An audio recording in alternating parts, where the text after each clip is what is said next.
The 2021-2022 season is well and truly over, and the offseason heading into 22-23 is already underway. But before we allow ourselves to move on, we thought we'd take one last look back at an unforgettable season. Wild shot, Green the rebound off the miss. Quickly ahead, Horford running up the floor, now throws it back to Tatum. Tatum to Brown, Brown to block.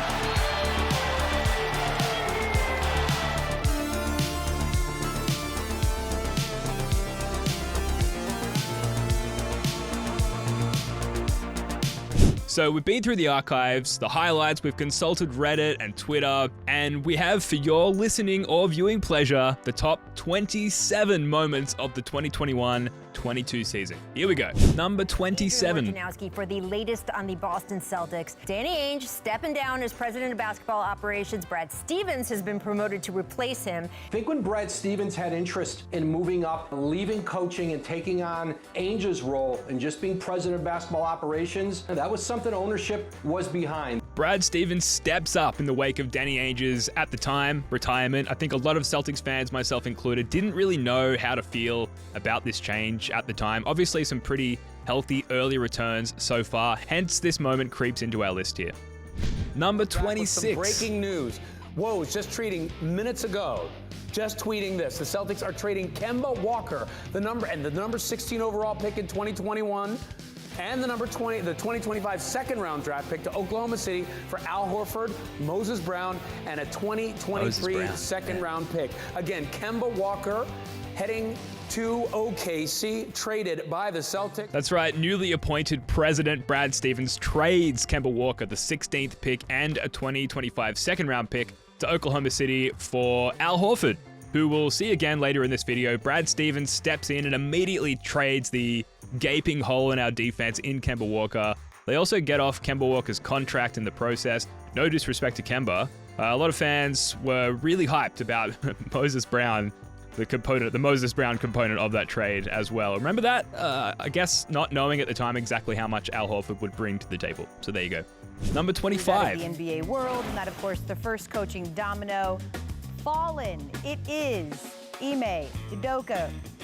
He is going to be the next head coach of the Boston Celtics. It's actually GM Brad Stevens' second major move in the last few days. He has been busy. That's right. The Celtics hire new head coach Ime Udoka, plucked fresh from the enemy Brooklyn Nets, formerly with the enemy Sixers, and of course a known offshoot of the Greg Popovich coaching tree. Definitely another case of the Celtics fans not really knowing what to expect, and obviously didn't get off to a good start there. There was a lot of fire Udoka talk early in the season. Can you imagine if that actually happened? In the end, Ime finished 4th in Coach of the Year voting, a 51-31 regular season record, the league's best defense, a top 10 offense, and 2 wins short of an NBA championship. Number 24. Tatum again weaving his way to the basket. Oh my goodness!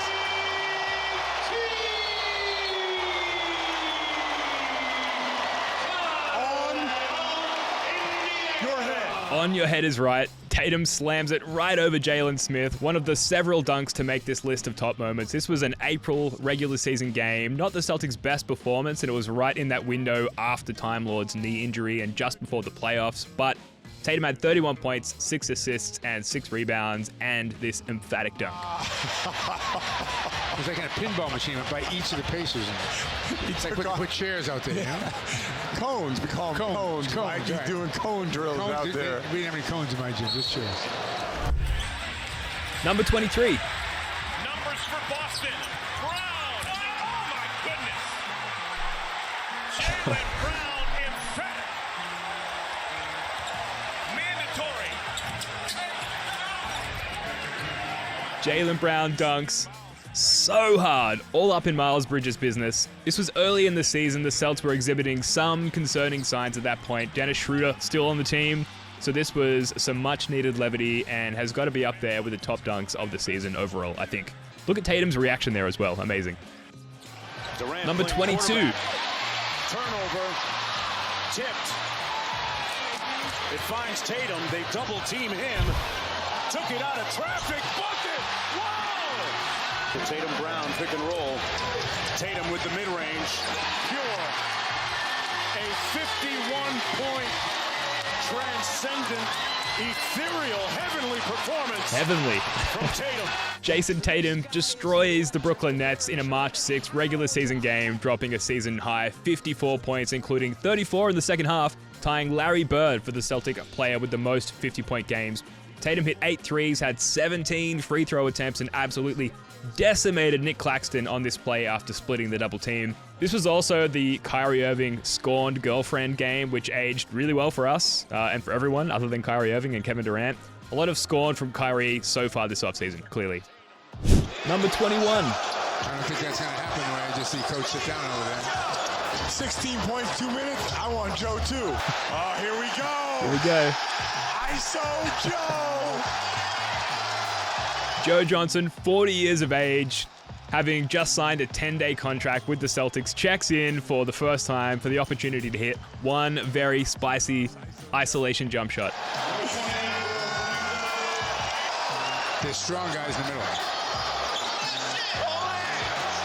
Johnson in the lane. Johnson takes it. Yes. ISO So Joe good. doing his thing.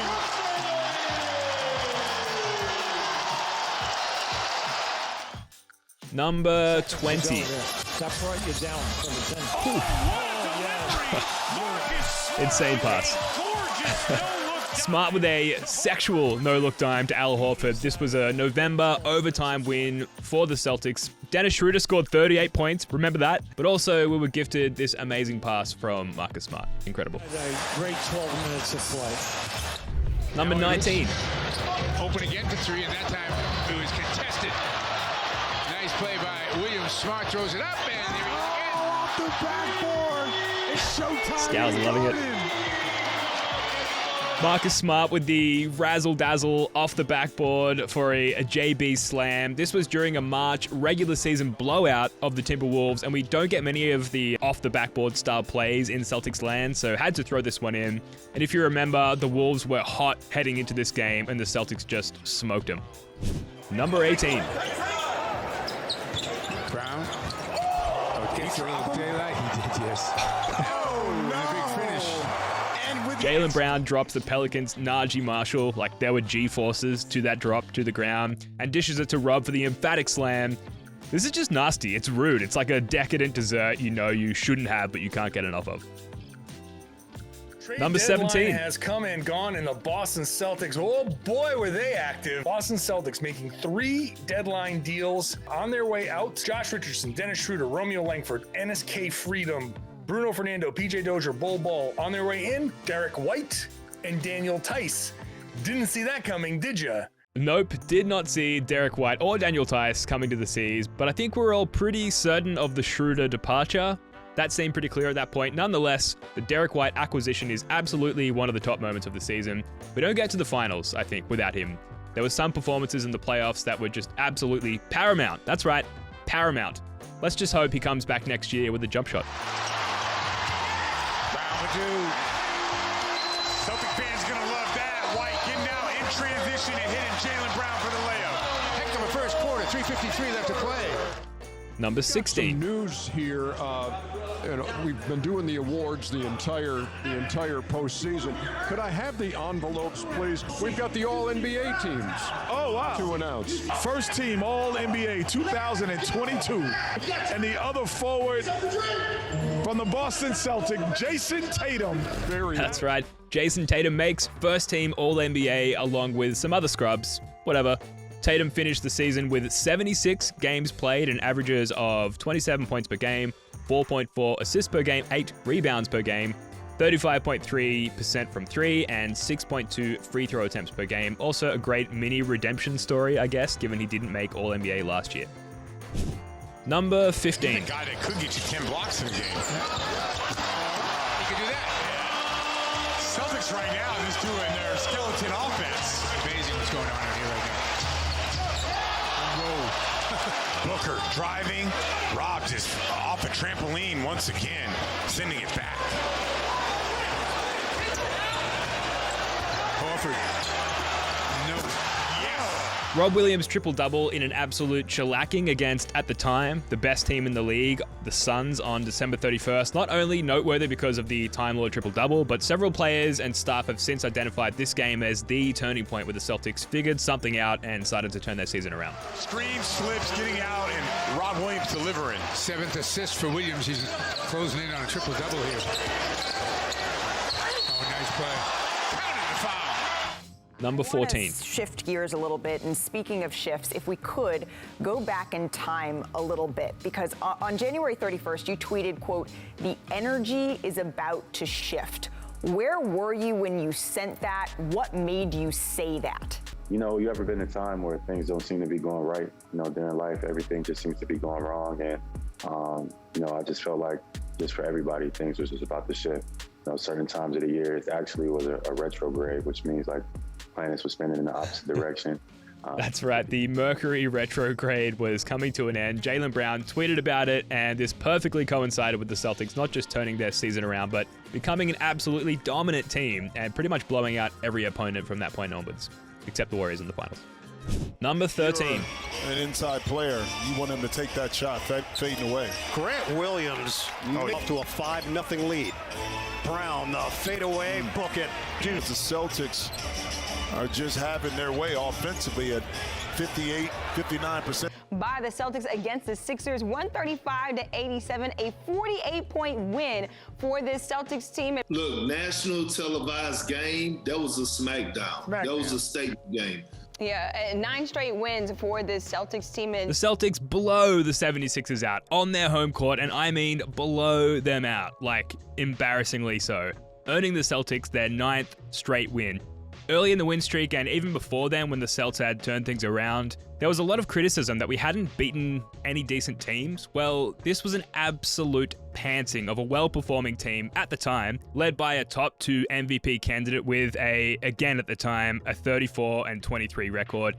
Despite all that, the Celtics walk into the Sixers arena and destroy them, in the end winning 135-87.